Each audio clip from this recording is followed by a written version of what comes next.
Hello. Venkataiah గారండి? అవునండి. వెంకటాపూరు మేస్త్రి. హౌసింగ్ ఎన్ని కడుతున్నావా ఇండ్లు?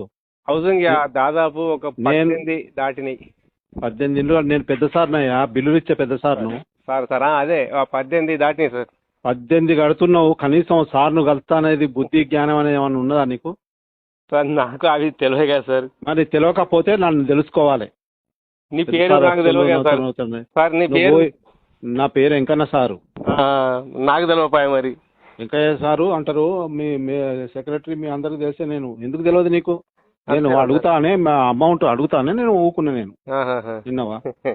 అవు ఇప్పుడు కాదయ్యా, ఇంటికి ఒక్కొక్కరు 5,000 10,000 అట్లా ఇస్తారు. కనీసం మరి సార్ ఉన్నాడు, సార్కి ఇవ్వాలి ఏమన్నా అనేది అడిగేదాకా చూస్తారా?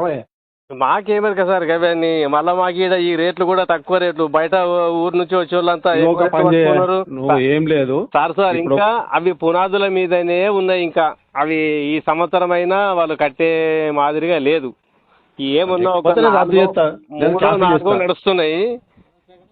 నీకు 3-4 నడుస్తున్నా కదా. అవును. ఇంటికి 5 చొప్పున ఒక 25,000 తీసుకొని రా.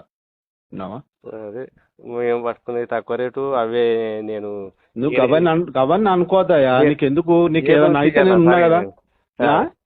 ఏదైనా అయితే నేను ఉన్నా కదా. చెప్పండి సార్. ఇప్పుడు నేను రేపు 12 వరకు వస్తా. 12 వరకు రేపు బ్లాక్ ఆఫీస్ తెలుసు కదా నీకు? తెలుసు. ఆ బ్లాక్ ఆఫీస్ కడికిరా. సరే అందులోనే ఉంటా నేను. Okay sir. లేకుంటే ఇలా 4కి రా. 4కి బ్లాక్ ఆఫీస్కి వచ్చినా ఉంటా నేను. రావురూక్లా, రామూరుక్లా, రాఘవాపూరు, పుల్లూరు ఇవన్నీ తిరిగి వస్తున్నా. మాది పుల్లూరే. మా ఊరు పుల్లూరే. పుల్లూరేనా? విన్నావా? సరే సార్. ఇవాళ 4 గంటలకు రా. ఇవాళ వీలు కాదు. అందా నేను. మరి రేపు రా.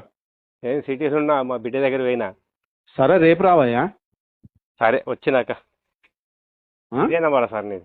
ఇదే నంబర్. ఓకే మంచిది.